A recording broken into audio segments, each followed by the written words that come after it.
Assalamualaikum warahmatullahi wabarakatuh. Alhamdulillahirabbil alamin. Allahumma sholli wa sallim ala sayyidina Muhammadin wa ala alihi wa sahbihi ajmain. Wa ba'd. Pemirsa TVRI Jawa Timur, alhamdulillah puji syukur kehadirat Allah Subhanahu wa taala karena berkat karunia-Nya lah hari ini kita masih diberikan panjang umur dan kesehatan, sihatan wa afiyah. Sehingga tentu saja sore hari ini saya Mala Arifin bisa kembali menyapa Anda dalam program spesial kita setiap di bulan Ramadan. Apalagi kalau bukan Gema Ramadan di TVRI Jawa Timur. Dan pemirsa, selama kurang lebih 1 jam ke depan, insya Allah tentu saja sampai menjelang beduk maghrib tiba, saya akan mendampingi dan menemani Anda dalam program kita dengan tema-tema kita yang menarik, yakni hari ini adalah Marhaban Ya Ramadan. Dan pemirsa, ingin kami sampaikan, perlu kami sampaikan kepada Anda bahwa Gema Ramadan ini bekerja sama antara TVRI Jawa Timur bersama kantor wilayah Kementerian Agama Provinsi Jawa Timur. Mari kita ikuti Gema Ramadan sesaat lagi.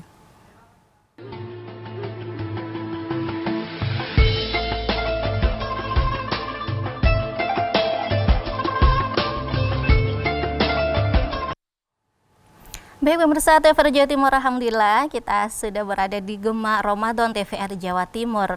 Dan sore hari ini pemirsa, tema kita adalah Marhaban Ya Ramadan. Karena tentu saja hari ini adalah hari yang pertama 1 Ramadan 1443 Hijriah.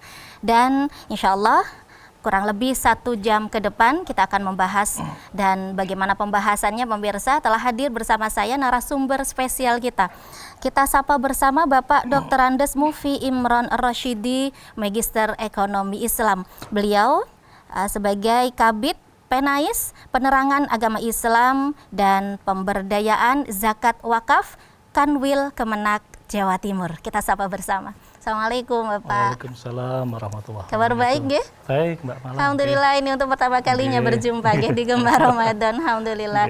Baik, suasana hari pertama bagaimana? Alhamdulillah kita bisa menjumpai Ramadan saat ini. Mudah-mudahan berkah. Amin. Baik, kami memanggil Pak Mufi begitu nggih. Baik, Pak Ustadz Mufi, tema kita adalah Marhaban Ya Ramadan. Kalimat ini seringkali kita dengar ya, dan seringkali disampaikan, diucapkan di awal atau sudah mulai bau-bau Ramadan itu udah disampaikan Marhaban Ya Ramadan. Ini sebenarnya maknanya seperti apa Pak Ustadz? Monggo. Kita sering melihat gaung Marhaban Ya Ramadan, tulisan melalui media sosial ataupun poster-poster atau di mal-mal tertulis Marhaban Ya Ramadan. Ini bagian bentuk bagaimana orang menyambut hadirnya bulan Ramadan ini dengan penuh sukacita. Betul. Kita memang bersyukur tahun ini, tahun 2022 atau 1443 Hijriah, kita bisa berjumpa lagi dengan Ramadan. Mungkin di antara saudara kita ada yang tahun lalu masih bisa melaksanakan ibadah puasa di bulan ini, tahun ini barangkali sudah mendahului. Oleh karena itu kita yang masih panjang umur berjumpa dengan Ramadan tahun ini patut bersyukur bahwasanya kita masih diberi kesempatan oleh Allah untuk menjumpai Ramadan dengan keadaan sehat walafiat. Tentu rasa syukur ini harus kita maknai karena memang tahun yang lalu atau 2 tahun yang lalu kita menyambut Ramadan ini dengan situasi yang berbeda. Awal kita mengenal pandemi COVID yang sangat membatasi gerak kita dalam melaksanakan ibadah Ramadan. Baik pada saat melaksanakan ibadah puasa, melaksanakan tarawih, bahkan pada saat takbiran dan Idul Fitri sangat terasa sekali di 2 tahun yang lalu. Kemudian juga awal masih banyak yang kaget dengan situasi yang tidak terbiasa. Sholat berjamaah di masjid rasanya juga terbatas sekali. Kemudian takbiran juga diatur, sholat id juga masih melaksanakan di rumah yang awalnya tidak pernah terjadi. Betul sekali. Maka dengan hadirnya Ramadan saat ini, kita patutlah menyambut hadirnya Ramadan ini dengan sukacita yang saat ini memang situasinya agak berbeda dengan pandemi pada saat awal yang lalu. Artinya semakin melandai ya? Semakin melandai, betul. Jadi, tapi untuk makna daripada marhaban mungkin, kemudian Ramadan itu tersendiri punya makna bagaimana Pak Ustadz? Marhaban sendiri berasal dari kata takhrib yang artinya lapang. Kalau dari kamus besar bahasa Indonesia, itu biasa dipergunakan istilah menyambut atau menghargai seorang tamu. Maka ketika marhaban ya Ramadan, tamu kita adalah bulan Ramadan, yang bulan penuh kemuliaan. Maka kita menyambut tamu itu dengan penuh kelapangan, dengan penuh kegembiraan. Jadi tentunya harus seiring antara rasa bahagia yang ada di wajah kita dengan kesesuaian dengan hati kita. Baik apa yang ada di wajah, rasa senang, perasaan itu juga dibarengi dengan perasaan hati kita menyambut datangnya Ramadan. Baik, selain wajah, hati harus seiring begitu ya Pak Ustadz. Tetapi kita juga perlu mengaplikasikan dong tentu saja dalam kehidupan sehari-hari ini. Bisa diwujudkan dengan apa misalnya dalam rangka senang menyambut Ramadan ini? Senang menyambut Ramadan ini bisa diwujudkan dalam bentuk sikap kita mempersiapkan diri menyambut Ramadan itu sendiri. Baik. Ramadan datang, kita sambut dengan gembira, kita siapkan diri kita, baik secara fisik, artinya kita kesehatan siap, jangan sampai pada saat Ramadan kita dalam keadaan sakit, menjaga makanan dalam tubuh kita, yang masuk dalam perut kita dijaga betul, jangan sampai pada Ramadan kita tidak bisa menjalankan dengan hikmat. Kemudian juga ada perlu persiapan mental. Bagaimana kesiapan mental kita, menjaga keimanan dalam diri kita, siap untuk menjalankan kewajiban-kewajiban ibadah yang mendukung bulan Ramadan, seperti puasa Ramadan, qiyamul lail, membaca Al-Quran, dan kegiatan-kegiatan yang lain yang ikut menyempurnakan ibadah kita di bulan Ramadan.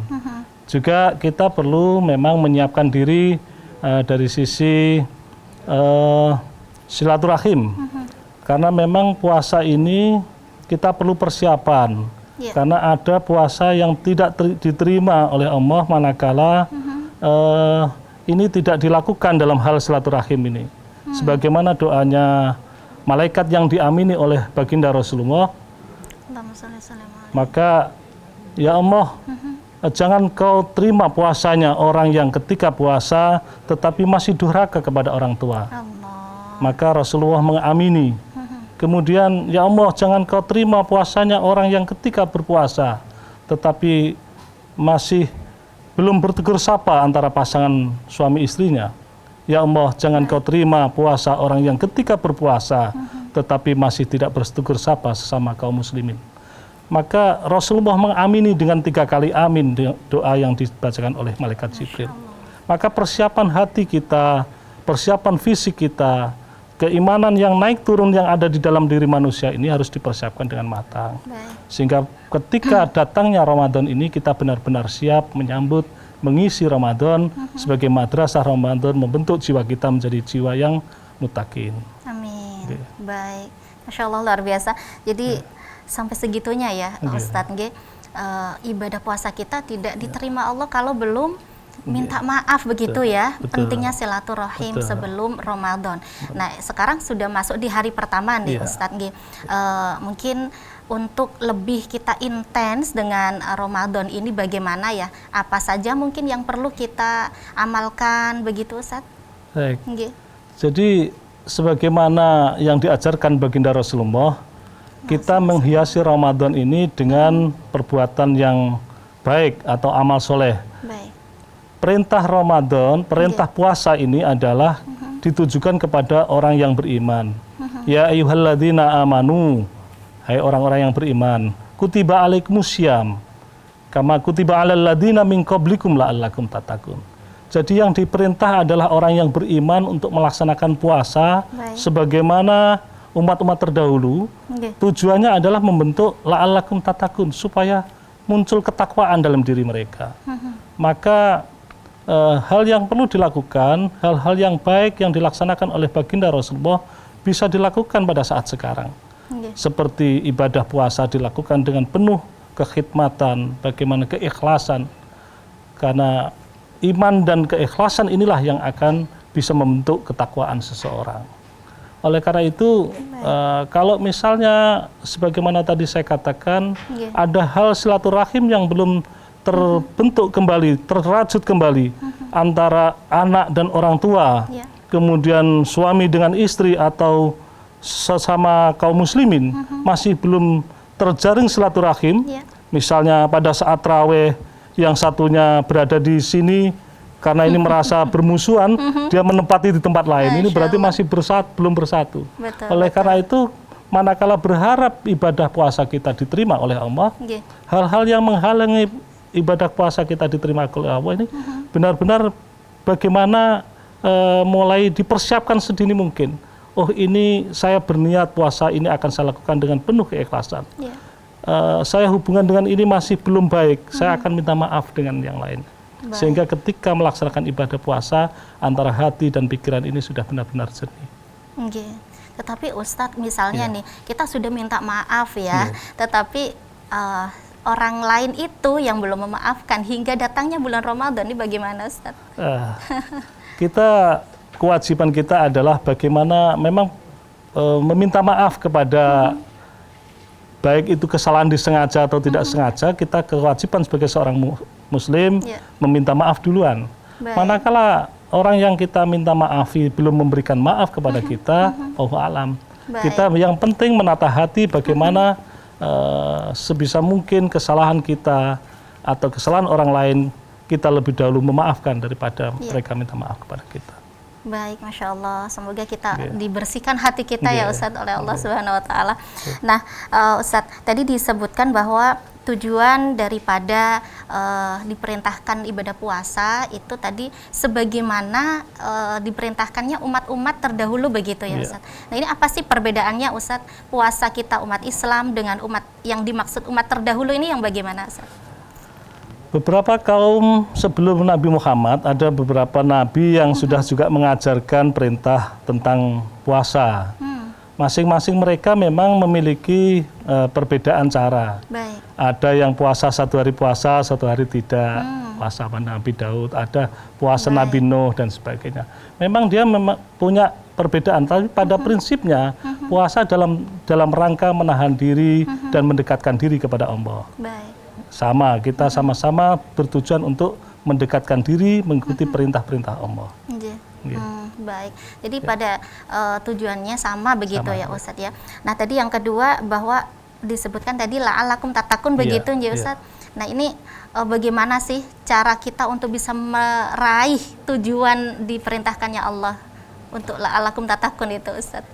Untuk menuju muslim yang bertakwa, kita adalah melaksanakan segala apa yang diperintahkan oleh Allah dan menjauhi apa yang dilarang oleh Allah. Puasa memang ada beberapa tingkatan.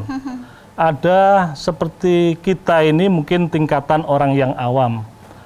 Puasa yang am ini adalah mereka melaksanakan puasa sebatas menahan diri dari hal-hal yang membatalkan puasa.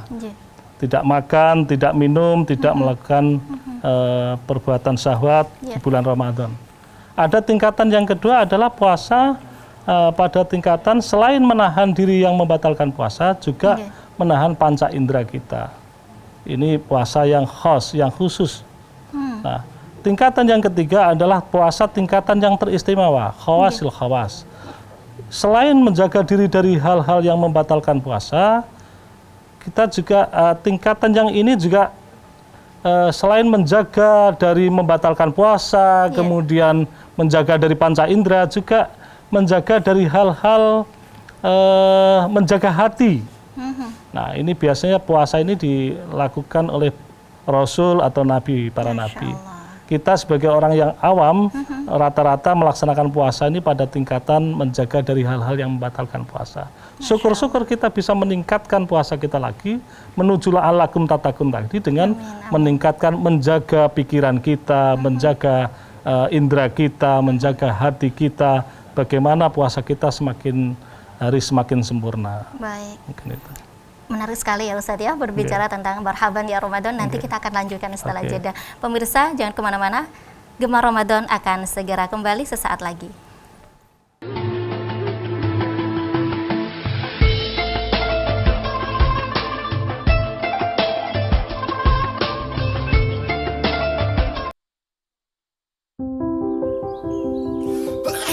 Tanpa disadari, virus dapat menyebar di sekitar kita melalui hal yang dilakukan sehari-hari.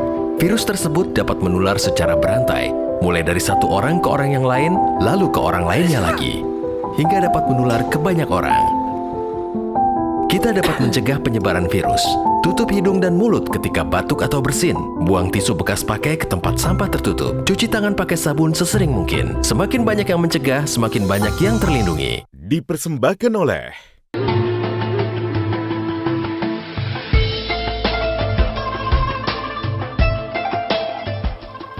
Baik pemirsa TVRI Jawa Timur, masih bersama saya Mala Arifin di Gemar Ramadan TVRI Jawa Timur.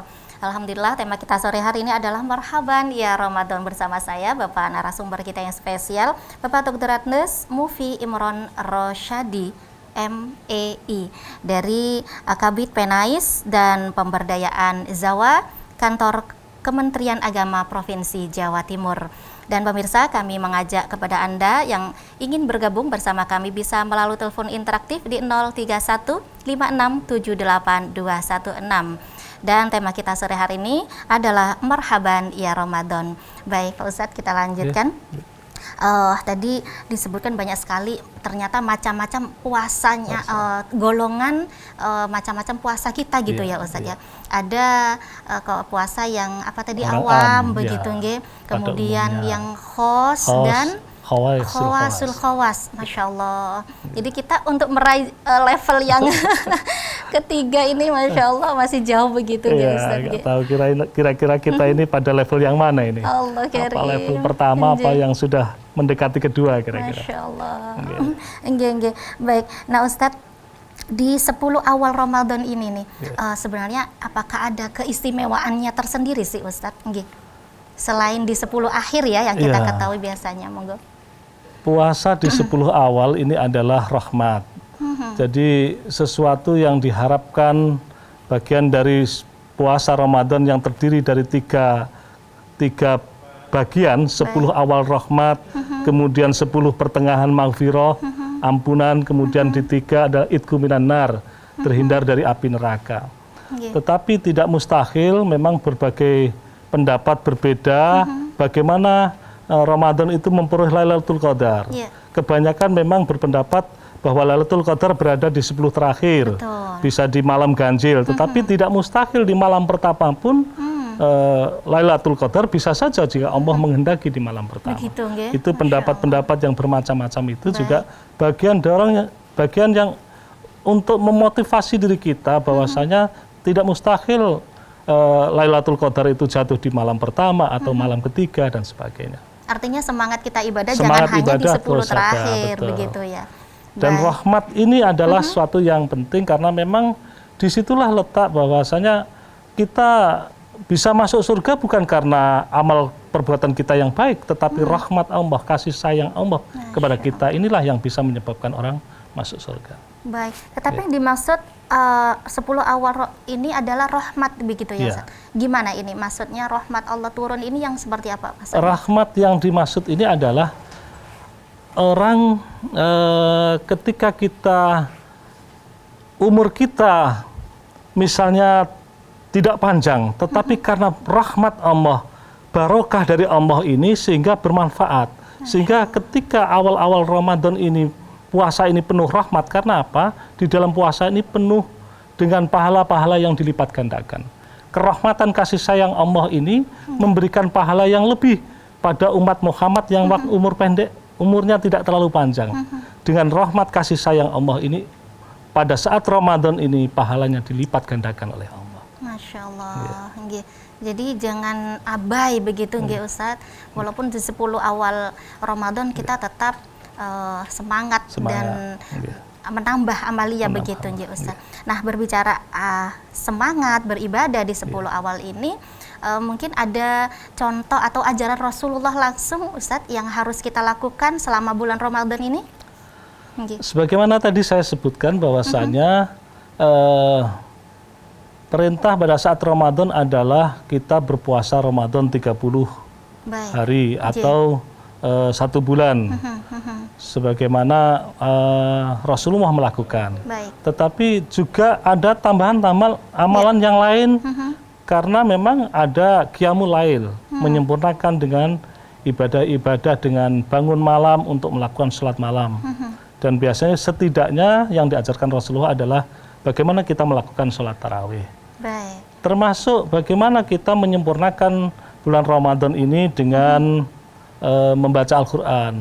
Tidak hanya membaca, barangkali mereka yang sudah berkali-kali khatam ditingkatkan bagaimana kita memahami Al-Quran. Bagaimana kalau bisa mengamalkan Al-Quran kalau kita tidak memahami dulu. Bagaimana kita bisa memahami Al-Quran kalau kita tidak membaca dulu. Maka seringkali hal ini sesuatu yang sederhana, nampaknya gampang tetapi sulit dilaksanakan. Banyak kali kadang pengaruh teknologi, bagaimana kesibukan pekerjaan kita atau pengaruh HP dan sebagainya menyebabkan kita meluangkan waktu untuk mentadaburi Al-Quran ini terkadang banyak tantangannya. Gitu. Masya Allah. Jadi tidak ada khusus Al-Quran aja yang banyak begitu, nggak ada ya Ustadz ya. Jadi semuanya sebaiknya kita lakukan amalan-amalan sunnah itu. Baik, nah Ustadz terkait pandemi COVID-19 ini kan yang tadi disebutkan sudah mulai melandai begitu ya. Baik, kita angkat dulu penelponnya Ustadz. Kita terima. Assalamualaikum. Waalaikumsalam. Baik, dengan Bapak siapa Pak? Terima kasih kesempatan yang diberikan saya. Bahwasanya untuk dalam Ramadan ini penuh berkah dan penuh barokah tadi yang disampaikan Pak Kiai. Nah, sekarang ini bangsa kita ini kan sedang banyak sekali yang kena musibah atau ujian, baik ujian dunia maupun yang dikatakan dengan penyakit. Bagaimana agar supaya dengan puasa Ramadan ini betul-betul dapat dilaksanakan dengan khidmat, maka kita harus betul-betul melaksanakan syarat-syarat dan rukunnya puasa, Pak Kiai. Nah, yang kedua, untuk supaya kita bisa melaksanakan itu, apa yang harus kita laksanakan? Mohon petunjuk Pak Kiai. Terima kasih. Mohon maaf, dengan Bapak siapa di mana tadi Pak? Dengan Bapak Rizky Mojokerto, Mbak. Bapak Rizky, baik, terima kasih Pak Rizky di Mojokerto.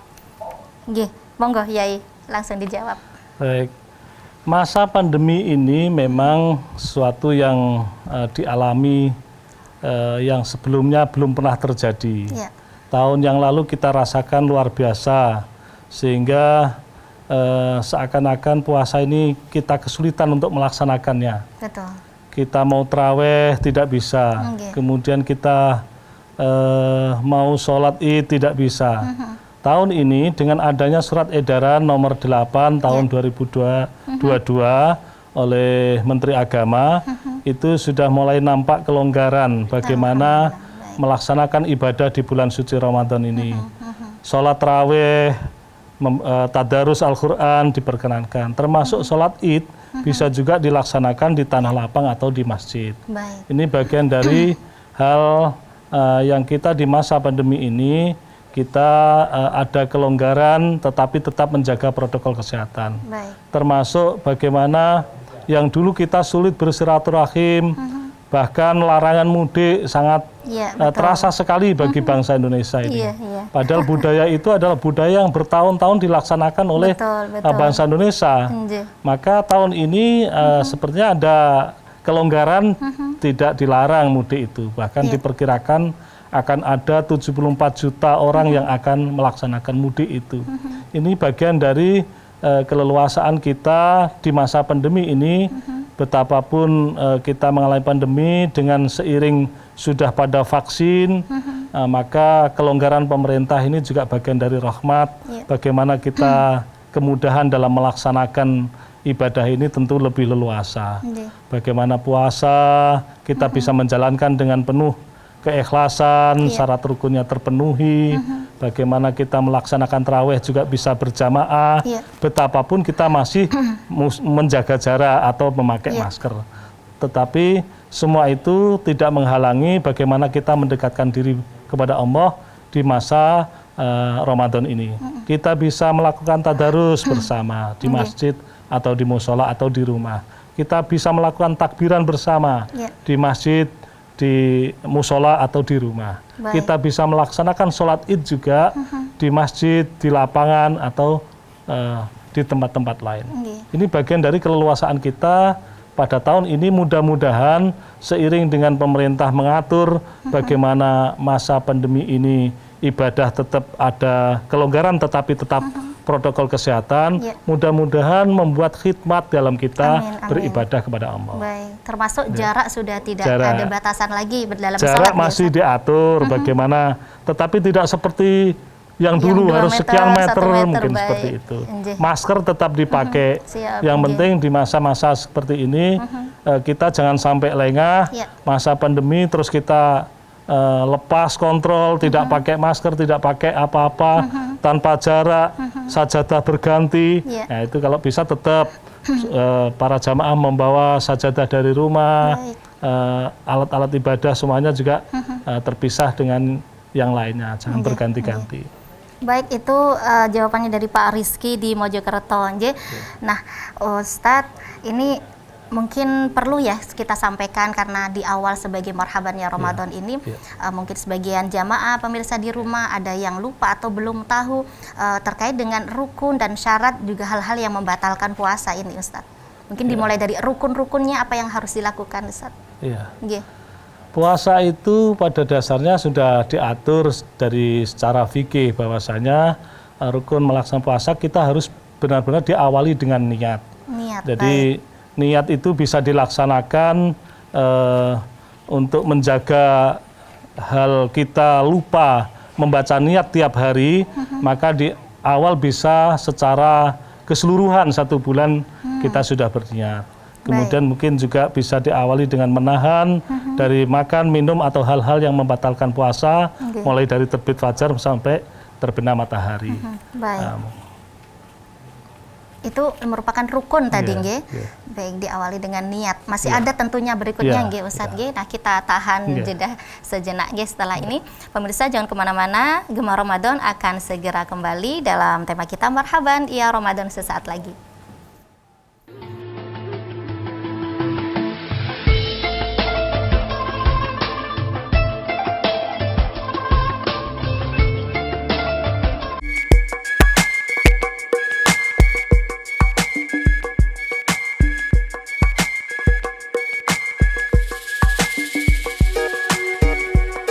Keindahan,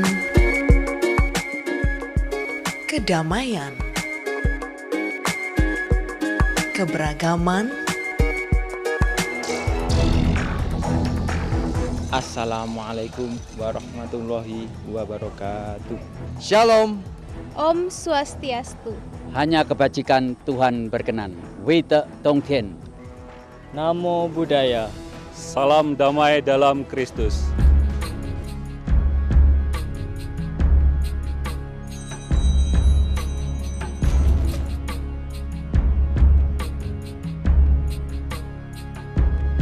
Saling menghormati, indahnya keberagaman.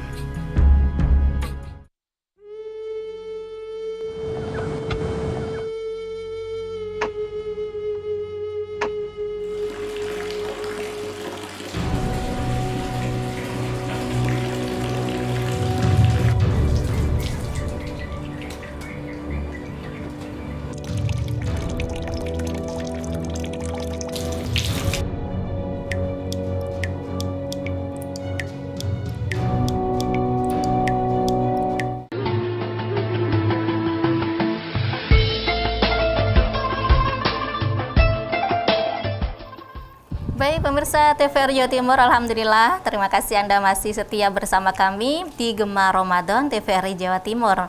Dan kembali kami mengajak Anda yang ingin bergabung atau bertanya, curhat mungkin boleh ya Ustadz ya. Bisa melalui telepon interaktif di 0315678216. Tema kita sehari-hari ini adalah Marhaban ya Ramadan.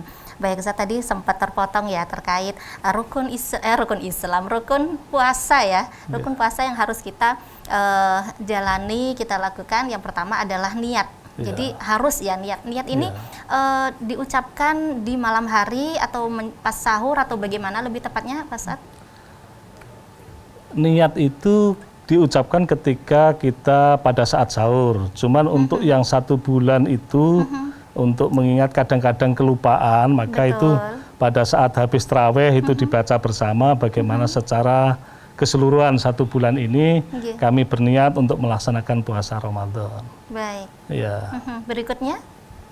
Ya. Yang kedua mungkin ada rukunnya? Ya, rukun puasa ini kita juga diniati bahwa bagaimana kita melaksanakan puasa Ramadan ini dengan rasa iman, keimanan yang ada dalam kita menahan dari hal-hal yang membatalkan puasa. Jadi tidak makan, tidak minum, atau hal-hal tidak berhubungan dengan suami istri pada saat siang hari. Ini bagian dari hal-hal yang mendukung bagaimana puasa kita tetap sah di mata Allah. Iya. Ya. Masya Allah. Jadi rukun, yang namanya rukun itu harus kita lakukan ya Ustadz ya. Tidak boleh tidak begitu. Dan kemudian kalau rukun ini dilakukan, ditinggalkan mungkin ada hal-hal yang bisa membatalkan puasa kita, Pak Ustadz. Supaya kita bisa terhindar, apa saja itu Ustadz? Ya, kita harus menjaga itu. Jadi seorang yang beriman kemudian melaksanakan puasa ini hendaknya dia menjaga jangan sampai rukun itu tidak masuk dalam tidak terlanggar dalam pelaksanaan puasa Ramadan itu. Baik. Jadi tidak ada hal-hal tertentu begitu yang membatalkan pahala puasa? Ya, jadi ketika puasa itu dilanggar, kemudian atau ada hati yang merusak dalam pelaksanaan Ramadan ini juga bisa merusak pahala Ramadan kita. Masya Allah. Begitu, Masya Allah, luar biasa. Pemirsa, kembali kami mengajak Anda yang ingin bergabung bersama kami bisa melalui telepon interaktif di 0315678216. Dan kembali kami sampaikan bahwa acara Gemar Ramadan ini pemirsa bekerja sama antara TVRI Jawa Timur bersama kantor wilayah Kementerian Agama Provinsi Jawa Timur. Begitu, Ustadz. Berikutnya mungkin seberapa istimewa sih Ustadz ya di 10 bulan Ramadan ini Ustadz dibanding dengan kita kalau sebelum Ramadan kan mendengar non sewu di surah At-Taubah itu ya bahwa ada 4 bulan yang mulia.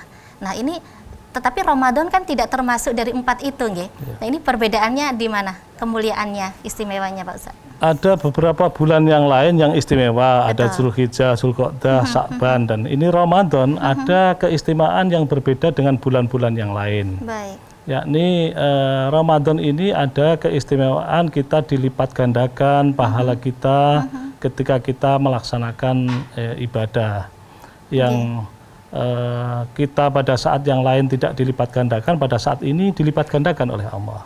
Masya Allah. Ya, kemudian juga pada saat bulan Ramadan ini kita ada hal yang istimewa, ada Lailatul Qadar. Iya, baik. Kita angkat dulu telepon pemirsa yang sudah bergabung. Assalamualaikum. Baik, sepertinya terputus. Iya, bagaimana Ustadz? Bisa dilanjut. Ada Lailatul Qadar yang pahala dilipatkan oleh Allah, keistimewaan yang tidak terjadi di bulan lain. Baik. Ramadan ini juga ada bulan yang istimewa karena diturunkannya Al-Quran juga di bulan Ramadan. Syahrul Ramadan alladzi unsila fihil Quran hudal linnasi fa bayyinatin minal huda wal furqan. Ini adalah keistimewaan di bulan Ramadan bagaimana Al-Quran diturunkan kepada kita untuk bagaimana menjadi pandangan hidup atau menjadi petunjuk kehidupan kita di muka bumi ini. Baik, jadi karena 2 hal ini ya salah satunya yang menjadikan mulia begitu bulan Ramadan. Baik, kita terima dulu dan kita sapa. Assalamualaikum. Assalamualaikum. Assalamualaikum. Waalaikumsalam. J, monggo dengan Bapak siapa di mana, Pak?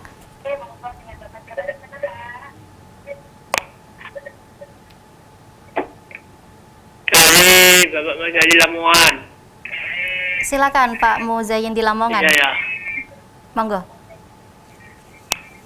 Mengenai sholat tarawih ini, Pak Ibu.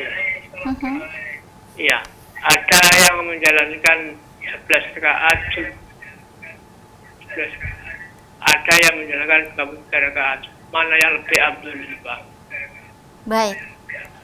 Sudah cukup? Terima kasih. Terima kasih Pak Muzayyin di Lamongan. J, terkait sholat tarawih perbedaan rakaatnya Pak Ustadz ini tidak lagi hal yang tabu ya untuk dibahas, monggo lebih jelasnya. Tarawih ini memang bagian yang khilafiyah. Ya. Jadi ada yang melaksanakan 11, ada yang 23. J. Maka itu ada sama-sama punya alasan dan punya mengandung kebaikan. Maka bagi kita hal-hal yang khilafiyah ini tidak perlu dipertentangkan lagi. Baik. Kita yang 11 monggo, yang 23 monggo, sama-sama baik. Yang tidak baik adalah mereka yang melupakan raweh, tidak ikut raweh.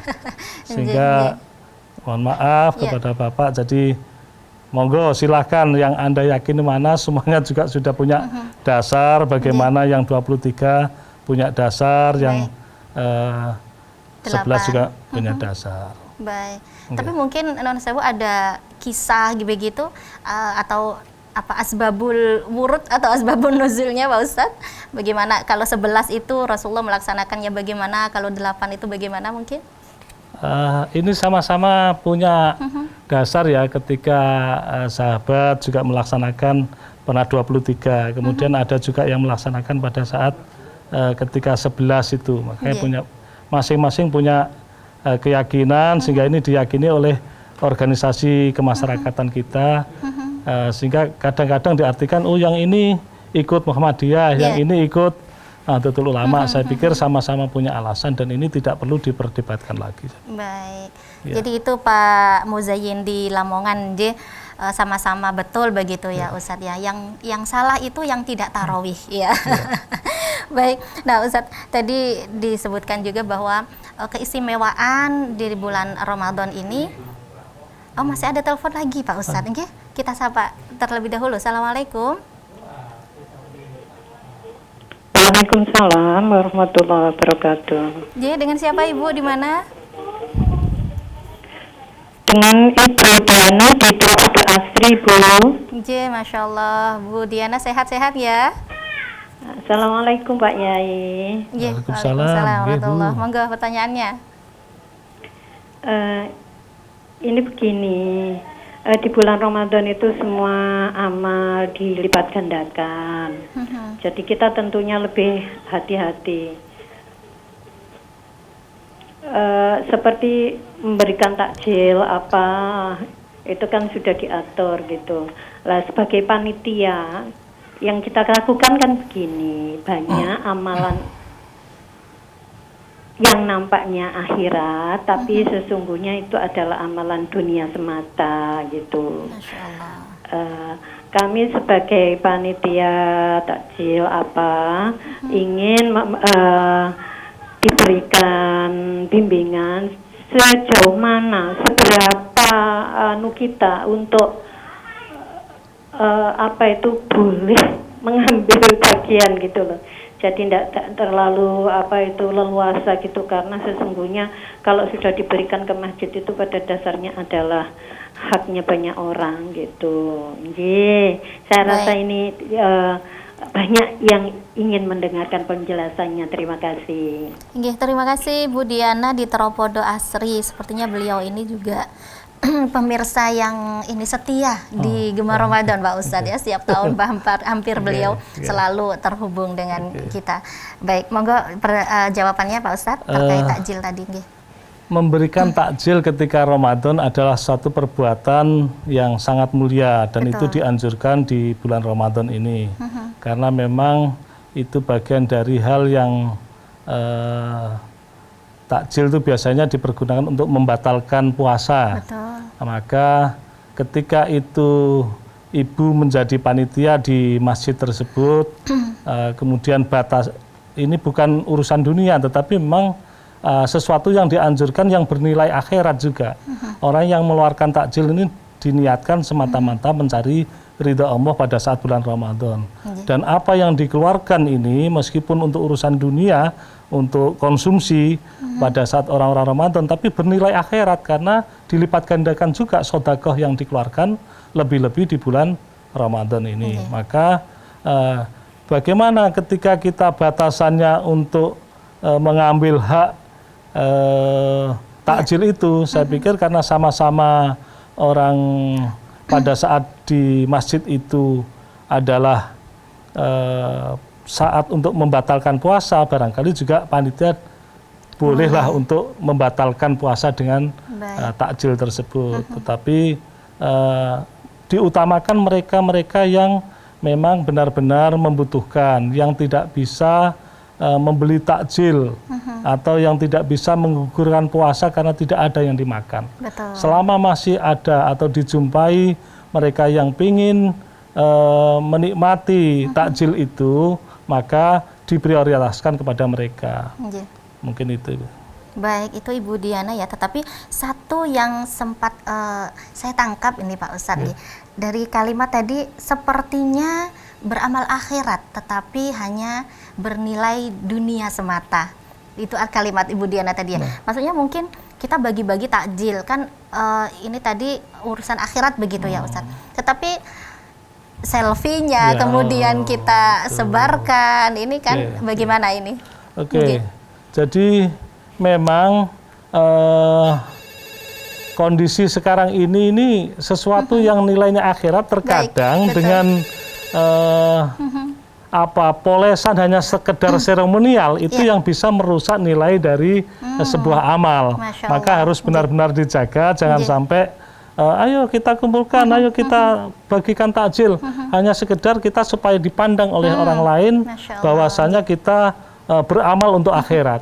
Maka kemurnian hati, ketulusan hati dalam rangka melaksanakan perbuatan yang bernilai ibadah, yang diniati baik, jangan sampai rusak karena faktor ria atau faktor yang tidak penting di dalamnya. Ustaz. Masya Allah. Kita sapa kembali pemirsa yang sudah masuk terhubung. Assalamualaikum. Waalaikumsalam. Halo. Monggo Bapak dengan siapa di mana? Waalaikumsalam warahmatullahi. Silakan Bapak. Halo. Waalaikumsalam. Waalaikumsalam warahmatullahi wabarakatuh. Dengan siapa di mana Pak? Mau saya tanyakan tentang fidyah.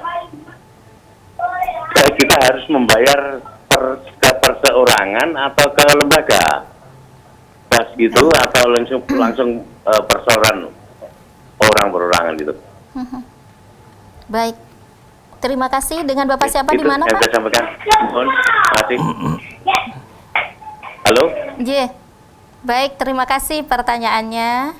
Tidak menyebutkan nama tadi, terkait fidyah Pak Ustadz. Monggo, sebaiknya ini bagaimana? Orang yang tidak melaksanakan puasa, maka ada keharusan mengkodok puasa. Tetapi ada juga yang dia harus membayar fidyah. Karena ibadah puasa itu adalah ibadah perseorangan, maka membayar fidyah pun harus dilakukan oleh perseorangan yang tidak melaksanakan puasa tersebut. Baik, seperti itu. Jadi mungkin sebaiknya kepada perseorangan atau ke masjid begitu? Itu bisa dilakukan ke perseorangan. Jadi langsung diantar kepada orang yang membutuhkan, yang benar-benar fakir miskin. Ustadz, berupa makanan pokok itu seperti beras atau matang?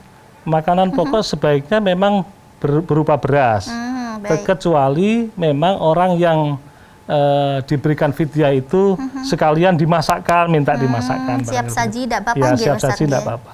Tapi sebaiknya memang kita tidak mengatur apa yang diberikan makanan pokok itu kepada yang bersangkutan. Baik, untuk takarannya Pak Ustadz? Takarannya 1 mud, jadi ya seukuran telapak kita begini sekitar 7 ons ya. Jadi satu hari yang puasa Ya, ditinggalkan, yang ditinggalkan memberikan diganti oleh satu itu. mud kepada satu Ya. orang begitu, nggih? Kecuali kalau mereka itu ketika dia tidak bisa melaksanakan puasa sampai tahun berikutnya tidak dikodok, maka sampai lewat, misalnya seperti ini sudah Ramadan lagi, betul. dia masih punya hutang, kelewat, maka dan dia sengaja tidak sampai melaksanakan ini bukan karena undur, karena sakit atau karena apa yang menyebabkan dia sampai menjumpai Ramadan lagi tidak sempat, maka dia selain kewajiban fidyah juga kewajiban mengkodok lagi terhadap. Masya Allah, double-double nggih Ustaz. Nggih. Baik, sudah ada telepon penelpon lagi, kita sapa. Assalamualaikum. Assalamualaikum. Halo, assalamualaikum. Waalaikumsalam warahmatullahi wabarakatuh. Monggo Ibu, dengan siapa, di mana Ibu? Waalaikumsalam.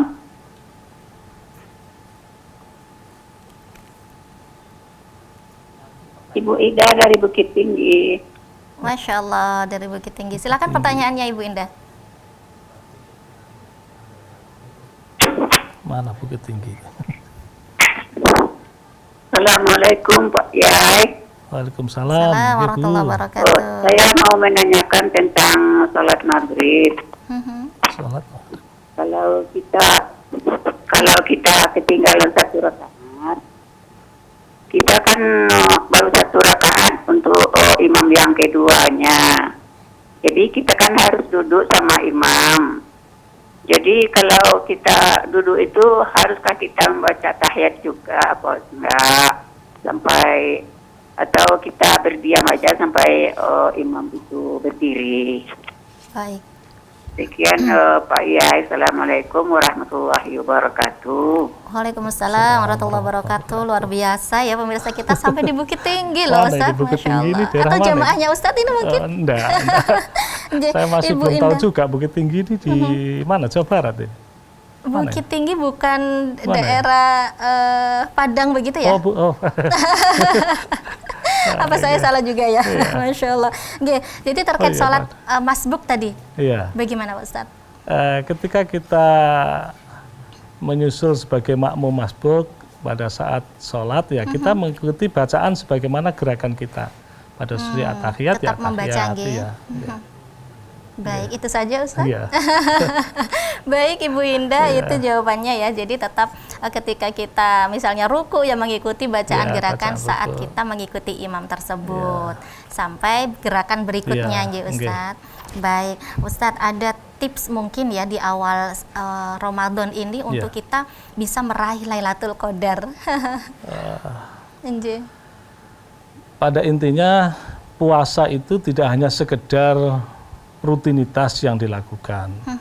Jadi bukan hanya sekedar bagaimana kita mulai dari melakukan sahur, kemudian menahan tidak makan minum sampai terbenam matahari, membaca niat, rutinitas seperti ini. Tetapi makna yang terbesar dari sebuah pelajaran puasa ini adalah Ramadan ini adalah puasa ini adalah madrasah, bagaimana membentuk hati pribadi kita. Bagaimana kita hifdzun nafas, bagaimana menjaga diri kita agar kita itu bisa mengendalikan diri. Baik. Kita hifdzul amal, bagaimana kita bisa menjaga amal-amal yang baik yang kita lakukan. Mana yang baik, mana yang tidak baik. Hati kita akan tertata, bagaimana hifdzul mal, bagaimana kita menjaga harta kita. Ramadan ini kalau ingin memperoleh Lailatul Qadar, maka tidak hanya sekedar yang penting saya puasa, selesai nanti berbuka, besok puasa lagi, berbuka lagi, tetapi sebenarnya yang lebih penting dari itu adalah hati kita tertata betul, bagaimana puasa kita ini terjaga, bagaimana hati ini benar-benar tulus semata-mata mencari ridha Allah, bagaimana puasa ini dilakukan dengan penuh keyakinan, penuh kesadaran dan penuh keikhlasan. Baik, Masya Allah, ada penelpon lagi yang sudah masuk, kita sapa. Assalamualaikum. Waalaikumsalam warahmatullahi wabarakatuh. Monggo, Bapak siapa, di mana Pak? Pak Holid di Sidoarjo, Bu. Monggo Pak Holid. Assalamualaikum warahmatullahi wabarakatuh, Pak Yai. Waalaikumsalam warahmatullahi wabarakatuh. Maaf sebelumnya pertanyaan saya, Pak. Nggih. Saya kan mendengarkan ceramah, apa benar itu di Al-Quran apa bukan? Katanya besok akhir zaman itu banyak kiai umat semakin rusak katanya. Maaf, banyak apa? Bisa diulang itu Pak Khalid? Dari Al-Quran apa dengan sendirinya itu? Di akhir zaman banyak ustaz. Ceramahnya itu katanya dari Al-Quran. Enggak, pertanyaannya diulang, pertanyaan. Ya, banyak kiai, tapi umat semakin rusak. Baik. Nah, itu apa benar apa tidak di Al-Qurannya itu? Baik. Ji, Pak Khalid sudah bisa kami tangkap pertanyaannya. Sendiri kan saya nggak tahu. Ji. Terima kasih Pak Khalid. Terima kasih atas jawabannya Pak Yai. Assalamualaikum warahmatullahi wabarakatuh. Waalaikumsalam warahmatullahi wabarakatuh. Monggo ya bisa dipahami nggih pertanyaannya? Gimana tadi? Jadi beliau pernah mendengar salah satu ceramah Pak Ustadz bahwa di akhir zaman itu banyak ustadz, banyak kiai, tetapi umat semakin rusak. Benarkah ini terdapat dalam Al-Quran? Nggih. Kami belum menemukan langsung ayat yang terkait dengan itu, tetapi bagian dari tanda-tanda kiamat adalah ketika hal-hal semacam itu terjadi, manakala suatu ketika para kiai atau para ustadz sudah tidak mampu lagi membimbing umatnya, antara umat dan kiai tidak nyambung, apa yang dilakukan disarankan oleh kiai sudah tidak diikuti oleh umatnya. Ini bagian dari hal-hal yang bagaimana tidak nyambung. Kiai sudah menginginkan begini, umatnya berjalan sendiri. Nah, itu bagian dari hal tidak sampainya, nggak tahu ini apa di Al-Quran atau hanya penjelasan dari kitab. Baik, artinya belum diketahui secara jelas begitu dari Al-Quran atau bukan begitu Pak Khalid. Baik, nah ya tadi yang sempat terputus untuk tips kita supaya bisa dapatkan Lailatul Qadar ya. Iya, tadi selain kita juga bagaimana hati kita ditata dengan baik. Puasa ini tidak hanya sekedar bagaimana kita menjaga dari hal-hal yang membatalkan puasa, tetapi puasa juga sebagai perisai diri bagaimana kita menjaga hati kita, tidak ada kedengkian, tidak ada iri, atau menjaga sabar dalam hati kita dalam menjalani ibadah puasa. Dan di sini Madrasah Ramadan ini akan membentuk pribadi itu sehingga tidak hanya sekedar lapar kemudian datang berbuka kenyang lagi, tetapi hati ini makin diasah terus dengan melalui Ramadan. Ketika hati ini tertata, maka konsep memperoleh Lailatul Qadar itu kemungkinan akan bisa terwujud. Amin, amin. Terkait untuk hifdzul mal ini yang bagaimana ya? Harta kita ini bukan semuanya milik kita, ya, tetapi ada bagian-bagian yang harus dibersihkan. 2,5% dari perolehan kita, manakala sudah memenuhi haul dan nisabnya, maka wajib dikeluarkan untuk para yang berhak menerima, fakir, miskin, dan seterusnya. Oleh karena itu, jangan dianggap apa yang kita miliki ini menjadi hak kita semuanya, tetapi ada yang wajib dikeluarkan untuk mereka yang berhak menerimanya dengan mengeluarkan zakat, infak, dan sedekah. Maka disinilah pada dasarnya pada saat bulan Ramadan ini kita diwajibkan membayar zakat fitrah dan sebagainya. Kemudian kita juga tidak lepas ketika sudah memenuhi haul dan nisabnya, kita dianjurkan, diwajibkan untuk membayar zakat mal. Baik. Nah, ya, terkait zakat mal ya, mungkin walaupun kita masih di awal marhaban ya Ramadan ini perlu kan kita menyiapkan ya Pak Ustadz ya untuk mengeluarkan zakat-zakat kita begitu kan. Ini ada pertanyaan Pak Ustadz, kita punya misalkan punya dana dititipkan ke sebuah bank atau koperasi begitu ya. Tetapi karena pandemi ini hampir 2 tahun ini, bagi hasil karena deposit ya itu tidak keluar, bagi hasil tidak keluar dan dananya pun terhenti, sampai sekarang tidak ada kabar begitu. Ini apakah masih harus dizakati Pak Ustadz? Nggih. Ketentuan mengeluarkan zakat mal itu kan ditentukan dari haul dan nisabnya. Betul. Apakah zakatnya ini sudah memenuhi haul dan nisabnya apa belum? Sudah. Nah, kalau memang sudah dan itu sudah haulnya juga sudah dapat, maka kita tetap berkewajiban untuk mengeluarkan zakat itu. Tetapi non sewu ini belum ada kabar begitu Ustadz, kemana uang ini, bagaimana prosesnya. Kalimatnya sih karena pandemi masih berputaran uang ini macet begitu kan, setiap yang uang biasanya digunakan oleh PT-PT mana begitu itu semuanya terhenti sehingga ya tidak ada kabar begitu. Kalau Ustaz. Tidak jelas ya berarti tidak punya kewajiban. Tidak perlu nggih. Begitu baik. Masya Allah. Nggih. Nah Ustadz, kembali kata tadi adalah bulan Ramadan adalah bulan nuzulul Quran begitu nggih Ustadz. Mungkin sebagai kesimpulan juga ada tips supaya kita bisa memaksimalkan membaca Al-Quran begitu Ustadz, monggo. Al-Quran adalah suatu kitab suci bagi umat Islam. Dan di dalamnya memberikan pelajaran kepada kita tentang keimanan, kemudian akhlak dan sebagainya. Akhlak baginda Rasulullah ada di Al-Quran. Maka manakala kita ingin mentadabburi Al-Quran, tidak bisa tidak manakala kita kecuali membaca Al-Quran itu dengan baik dan benar. Ketika kita membaca juga tidak cukup, bahwasanya tidak cukup kita hanya sekedar membaca, karena di dalam Al-Quran itu ada pengertian maksud. Maka kita harus mempelajari bagaimana Al-Quran itu maksudnya apa, pengertiannya apa. Setelah kita benar-benar paham dari Al-Quran yang di dalamnya terkandung ada keimanan, akhlak dan sebagainya itu, maka kita berikutnya adalah mengamalkan.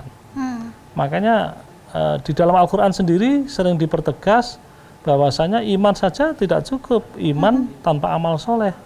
Maka ayat-ayat Al-Quran pun banyak mengungkapkan amanu wa amilus solehah, iman dan amal soleh. Ini juga menjadi penting. Al-Quran ini harus kita banyak dibaca, syukur-syukur bisa dihafalkan, kemudian juga bagaimana kita membaca maknanya dan kita bisa mengamalkan isi-isi Al-Quran tersebut. Masya Allah, luar biasa pertemuan kita sore hari ini Ustadz ya. Kita tapi terbatas oleh waktu. Dan maghrib akan segera tiba begitu. Baik, terima kasih banyak kehadirannya, ilmu-ilmunya. Semoga bisa berjumpa kembali dan sehat selalu. Baik pemirsa TVRI Jawa Timur, alhamdulillah usai sudah perjumpaan kita sore hari ini di Gema Ramadan. Saya Mala Arifin mohon undur diri. Subhanakallahumma wa bihamdik asyhadu an la ilaha illa anta astaghfiruka wa atubu ilaik. Wassalamualaikum warahmatullahi wabarakatuh. Waalaikumsalam warahmatullahi wabarakatuh. Kanuan.